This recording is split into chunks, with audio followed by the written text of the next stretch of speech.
दोस्तों, माँ वैष्णो से संबंधित जो हमने सीरीज बनाई है, जिसका मुख्य उद्देश्य यही है कि जब कभी आप दर्शन करने के लिए आए तो इस वीडियो से आपको बहुत कुछ लाभ मिलने वाला है और लाभ मिलेगा भी। इसको देखकर आप कहाँ पे जाना है, कौन कौन से ऐसे मंदिर हैं जहाँ पे आप पूजा अर्चना कर सकते हैं और क्या मोड ऑफ ट्रांसपोर्टेशन हो सकता है और कैसे आप वहाँ पे पहुँच सकते हैं, इसकी दूरी कितनी, ये सारी जानकारी आपको पिछली वीडियोज़ में हमने दी है। आज हम इसके साइड इफ़ेक्ट भी बताने की कोशिश करेंगे कि जैसा कि जो मेरा ट्रैवल था यहाँ पे माँ वैष्णो देवी के दर्शन तक का, मैंने बखूबी बताया है। यहाँ पे आपको कौन कौन सी सावधानियाँ बरतने की ज़रूरत है और क्या क्या चीज़ें जो है आने वाली गवर्नमेंट को या जो यहाँ की न्याय समिति है, जो माँ वैष्णो देवी तीर्थ न्याय समिति को करना है, इस चीज़ पे जो ऑब्जर्वेशन रही है मैं अपने दर्शकों को बताना चाहूँगा। जब हम लोगों ने यात्रा स्टार्ट की थी तो उसी दौरान जैसे ही हम लोगों ने गाड़ी से नीचे पैर रखा तो हमारे कुछ दोस्त थे, हमारे साथी थे, न्यूज़ ताबड़तोड़ के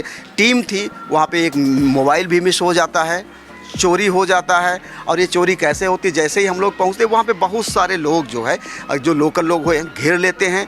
वो इसलिए घेरते हैं कि किसी को होटल चाहिए, किसी को गाड़ी चाहिए या किसी को घोड़ा चाहिए, खच्चर चाहिए, आप कैसे ट्रैवल करेंगे, इसलिए सारे लोग घेर लेते हैं। उसी दौरान जो है मोबाइल चोरी हो जाता है। तो आपको ध्यान रखने की ये ज़रूरत है, जब भी आप यहाँ पे आएँ तो अपने जो सामान की सुरक्षा स्वयं करें और कॉशियस होकर इन चीज़ों पे आपको ध्यान देने की ज़रूरत है। सबसे पहले जब हम लोगों ने प्रवेश किया, जितना भी हम लोगों का लगेज था वो स्कैनिंग हुआ। स्कैनिंग के बाद जैसे ही आगे बढ़े तो देखा कि एक पालकी ढोने वाले लोग जा रहे थे। तो उस पालकी में लगभग 4 लोग थे, 4 लोग पालकी को लिए जा रहे थे। और ये दूरी भैया आपको मैंने बताया कि लगभग 14 से 14.5 किलोमीटर दूर है। और वहाँ पे एक व्यक्ति जो पालकी के ऊपर बैठता है, हालांकि वो पैसा पेड करता है, ये अलग बात होगी। अगर मानवता की बात करें, मानवता की दृष्टिकोण से देखें तो कितनी मेहनत से वो 3 या 4 आदमी उसको खींचते हैं इतनी ऊंचाई पे, कितना दर्द होता होगा उनको, कितना तकलीफ़ होती होगी। तो जो भी हमारे श्रद्धालु यहाँ पे आ रहे हैं उनसे ये करवर्ध निवेदन है कि कम से कम जो मानव रूपी जो पालकी चल रही है उसकी सवारी ना करें। कहीं ना कहीं उनको शारीरिक रूप से कष्ट जरूर पहुंचता होगा।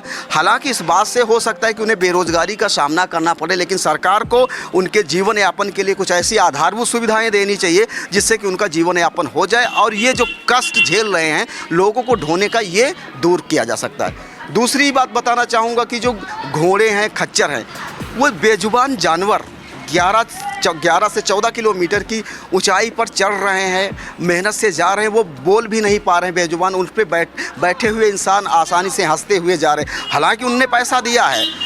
ये भी बात है कि घोड़ा अगर व्यक्तियों को नहीं ले जाएंगे या सामान को नहीं ढोंगे तो उनका काम क्या होगा, ये तो बात हो सकती है। लेकिन वहीं अगर हम मानवता की बात देखें तो सामान तो ढोने के लिए हैं, लोगों को बिठाने के लिए हैं, लेकिन अगर वो वही काम अगर सरफेस पे करेंगे, धरातल पे करेंगे तो कहीं ना कहीं जो है उनको इतनी तकलीफ़ नहीं होगी जितनी तकलीफ़ उनको जाने में 11 किलोमीटर पहाड़ को चलने में होती है। ये तो दूसरी बात हो गई। तीसरी बात मैं ये बताना चाहूँगा, जो हमारी टीम ने ऑब्जर्व किया, हालांकि वीडियो में आपने देखा होगा, लोगों से बात भी करी, पैराम्बुलेटर जो बच्चा लोग आते, छोटे छोटे बच्चे को जो पेरेंट्स लाते हैं दर्शन कराने के लिए, उन पर बहुत ज़्यादा विशेष ध्यान देने की ज़रूरत है।